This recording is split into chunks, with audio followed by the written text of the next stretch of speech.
بسم اللہ الرحمن الرحیم، السلام علیکم۔ یہ آپ کا اپنا ڈیجیٹل پلیٹ فارم ہے۔ میں طارق متین ہوں۔ واللہ خیر الماکرین، اللہ سب سے بہتر تدبیر فرمانے والا ہے۔ وہی بچائے گا میرے دیس کو بلاؤں سے، جو بارش میں شجر سے گھونسلہ گرنے نہیں دیتا، کیونکہ اس کی تدبیر تمام تدابیر کی امام ہے۔ میاں نواز شریف صاحب نے آزاد کشمیر کی صورتحال پر جو بہت بگڑی ہوئی ہے گفتگو کی ہے۔ یہ گفتگو کیا ہے؟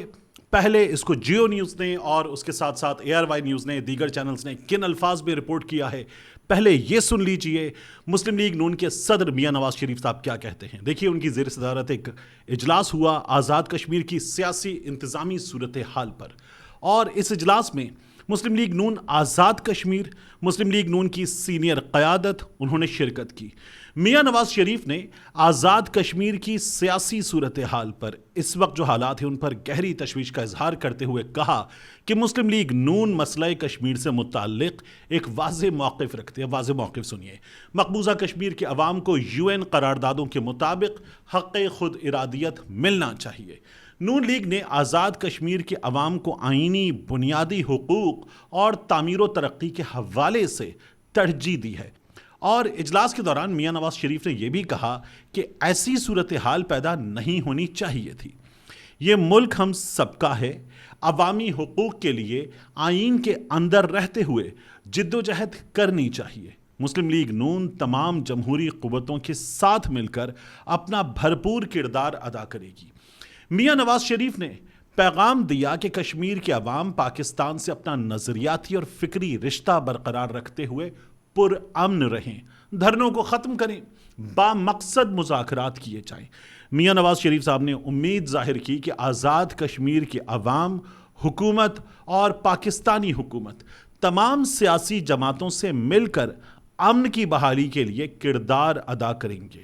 اس ملک میں ہم سب کو بھائیوں کی طرح مل کر رہنا ہے۔ کشمیریوں نے پاکستان کے لیے لازوال قربانیاں دی ہیں، یہ بھی میاں نواز شریف صاحب نے کہا۔ انہوں نے کہا کہ پاکستان نے ہمیشہ کشمیریوں کی جد و جہد کو اپنی جد و جہد سمجھا ہے اور اس کے لیے کردار ادا کیا ہے۔ میاں نواز شریف صاحب نے یہ کہا کہ موجودہ حالات میں حکومت پاکستان، شہباز شریف کی حکومت اور پاکستان کے دفاعی اداروں نے بے مثال کامیابیاں حاصل کی ہیں۔ کسی بھی ایسے عمل کا حصہ وہ کہتے ہیں کہ نہیں بننا چاہیے جس سے دشمن قوتوں کے مذموم مقاصد کو تقویت ملے۔ میاں نواز شریف نے اس اجلاس میں موقع غنیمت جانا اور کہا کہ آزاد کشمیر میں حالیہ واقعات قیمتی جانوں کے ضیاع پر دکھ کا میں اظہار کرتا ہوں، اور انہوں نے مغفرت کی دعا کی وہ لوگ جو جان سے گئے ان کے لیے، اور پھر گلگت بلتستان آزاد کشمیر کی انتخابی مہم بہتر انداز میں چلانے پر میاں نواز شریف نے انجینئر امیر مقام کی خدمات کو بھی اس اجلاس میں سراہا۔ یہ ہے میاں نواز شریف صاحب کا نقطہ نظر، اور بہت ہی بے جان نقطہ نظر ہے میری رائے میں۔ اصل سوال میاں نواز شریف کے بیان کا تو ہے ہی نہیں، ان کے نظریے، ان کے زاویہ نظر کا ہے۔ نواز شریف کی آزاد کشمیر سے متعلق گفتگو سن کر پہلا سوال یہی پیدا ہوتا ہے کہ کیا انہوں نے اس بحران کی جڑ کو سمجھنے کی بھی کوشش کی ہے، یا صرف اس کے نتائج پر تبصرہ کیا ہے؟ آزاد کشمیر میں جوائنٹ عوامی ایکشن کمیٹی کی تحریک کسی سیاسی جماعت نے تو شروع نہیں کی تھی۔ اس تحریک کی بنیاد مہنگی بجلی، اس کی بنیاد غیر منصفانہ ٹیکس، اس کی بنیاد آٹے کی قیمت، اس کی بنیاد حکومتی پالیسیز اور عوامی مشکلات پر رکھی گئی۔ ابتدا میں لاکھوں لوگ سڑکوں پر آئے، مگر ان کے جلسوں اور احتجاج میں نہ پاکستان مخالف نعرے لگے اور نہ ہی ریاستی اداروں کے خلاف ان کے جلسوں میں کوئی بات کی گئی، کوئی منظم مہم چلی۔ ان کا ایک ہی مطالبہ تھا کہ عوام کو بنیادی معاشی ریلیف دیا جائے۔ اب سوال یہاں یہ بنتا ہے کہ اگر ایک عوامی تحریک کئی مہینے تک پرامن رہی تو ریاست اور حکومت نے اس دوران اسے سنجیدگی سے کیوں نہیں لیا ہے؟ معاملات آج جہاں پہنچ چکے ہیں اس جگہ پہنچے کیوں معاملات؟ نواز شریف نے اپنی گفتگو میں امن کی بات کی، مذاکرات کی بات کی، بھائی چارے کی بات کی، جو یقیناً ایک اچھی بات ہے، لیکن کیا نواز شریف نے یہ نہیں بتایا کہ حکومت کی ذمہ داری کیا تھی؟ کیا حکومت نے کبھی عوام کے ساتھ بر وقت اور مؤثر مذاکرات کیے؟ کیا طاقت کے استعمال، گرفتاریوں اور یہ جو متصادم حالات ہیں ان کا سبب حکومت کی پالیسیز نہیں بنی؟ دوسری اہم بات یہ ہے کہ نواز شریف اپنی پوری سیاسی زندگی میں یہ موقف اختیار کرتے رہے کہ عوام کی آواز کو دبانے کی بجائے اس آواز کو سنا جانا چاہیے۔ انہوں نے خود بارہا یہ شکوہ کیا کہ انہیں بار بار ریاستی طاقت کے ذریعے دیوار سے لگایا گیا، بلکہ کیوں نکالا کہ نعرے لگا کر میاں نواز شریف نے یہ بتایا کہ انہیں نکالا گیا، صرف دیوار سے لگایا نہیں گیا۔ اسی لیے میں توقع کر رہا تھا کہ وہ آزاد کشمیر کے معاملے میں بھی سب سے پہلے جو عوام کے مطالبات ہیں ان مطالبات پر بات کریں گے، نہ کہ صرف امن و امان کے پہلو پر۔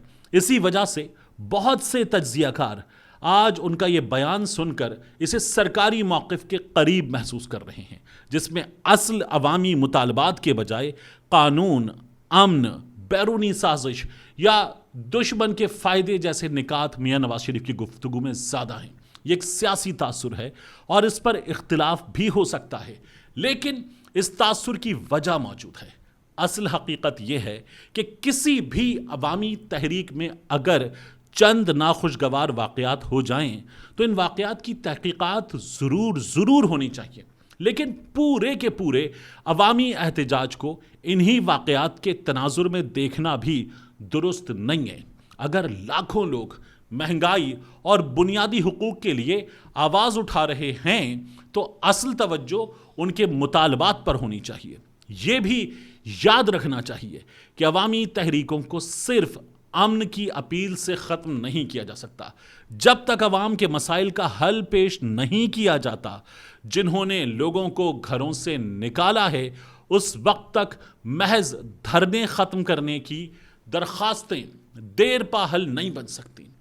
شاید اسی لیے بہت سے لوگ یہ سوال آج اٹھا رہے ہیں کہ کیا میاں نواز شریف نے اس موقع پر ایک عوامی رہنما کے طور پر بات کی یا ایک ایسے سیاسی موقف کی میاں نواز شریف نے نمائندگی کی جو ریاستی بیانیے سے زیادہ قریب محسوس ہوتا ہے۔ یہی سوال اس پورے بیان کا مرکزی نقطہ ہے اور اسی پر بحث ہونی چاہیے۔ اب مجھے اپنے آپ پر بھی حیرت ہے کہ میں حیران کیوں ہوں۔ دیکھیے، جو نواز شریف جنرل جیلانی کے ذریعے آیا، ضیاء الحق کے ذریعے آیا، جو نواز شریف اسلامی جمہوری اتحاد میں استعمال ہوا، جو مشرف کے مارشل لاء کے بعد لکھ کے بات مان کے ملک سے نکل گیا، پھر آیا تو این آر او کر کے آیا، پھر اس نے کالا کوٹ پہنا اور پھر میثاق جمہوریت بھلا دیا اسی نواز شریف نے، پھر جیل گیا تو پلیٹلیٹ گرا کر ملک سے چلا گیا، پھر آیا تو میاں نواز شریف منظور نظر بن کر آیا، پھر رات 3 بجے آر او بدل کر اسے جتوایا گیا، پھر موجودہ حکومت میں ڈیل کا داغ اسی نواز شریف پر لگ گیا ہے۔ میں اس نواز شریف سے توقع لگائے بیٹھا ہوں۔ میں بھی بہت عجیب ہوں، اتنا عجیب ہوں کہ بس نواز کو جمہوری سمجھ لیا اور خیال تک نہیں۔ اب بات کرتے ہیں پاکستان تحریک انصاف کو ملنے والی 2 آفرز کی۔ ایک ملی ہے فیصل واؤڈا کے ذریعے اور ایک آفر ملی ہے محمود مولوی کے ذریعے۔ دیکھیے، محمود مولوی صاحب یہ فرما رہے ہیں کہ اگر پی ٹی آئی کی قیادت قومی مسائل کے حل کے لیے سنجیدہ ہے تو بات کرے۔ عمران خان 3 سال سے جیل کی ہوا کھا رہے ہیں اور جعلی قیادت اپنی موج مستی میں ہے۔ عمران خان کی رہائی، محمود مولوی کہتے ہیں، صرف مذاکرات سے ممکن ہے، لیکن پی ٹی آئی کی قیادت چاہتی نہیں ہے۔ ان کو خان کے بغیر مزہ آ رہا ہے اور وہ کہتے ہیں کہ ہم 3 مہینے میں مسئلہ حل کر سکتے ہیں، جو پی ٹی آئی کی موجودہ قیادت سے 3 سال میں نہیں ہو سکا۔ وہ کہتے ہیں میں اس پوری قیادت کو دعوت دیتا ہوں کہ آئیں اور ہم سے بات کریں، یعنی یہ جو نیشنل ڈائیلاگ کمیٹی ہے اس سے بات کی جائے۔ محمود مولوی صاحب یہ کہہ رہے ہیں۔ دیکھیے، کیا محمود مولوی صاحب 3 مہینے میں مسئلہ حل کر سکتے ہیں؟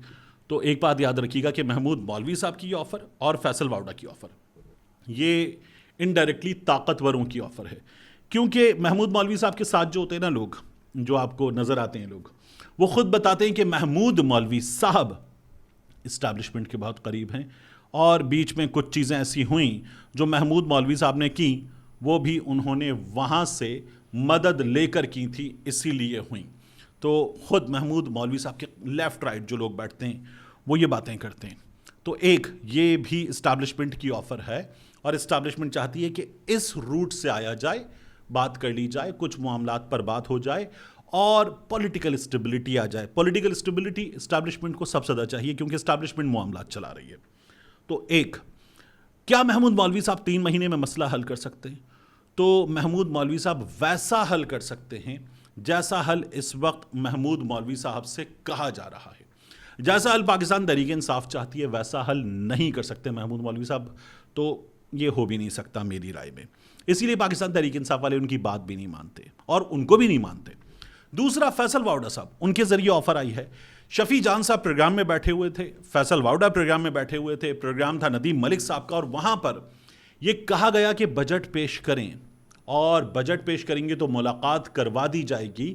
یعنی فیصل واؤڈا صاحب نے, انہوں نے بڑا بھائی شفیق بڑا بھائی فیصل واؤڈا صاحب نے وہ بڑا بھائی بن کے شفیع جان سے کہا یار بات مان, بجٹ پیش کر. یہ اس طرح سے اس انداز میں بات کی, کم و بیش یہ الفاظ تھے. تو وہ کہتے ہیں پھر ملاقات کروا دی جائے گی.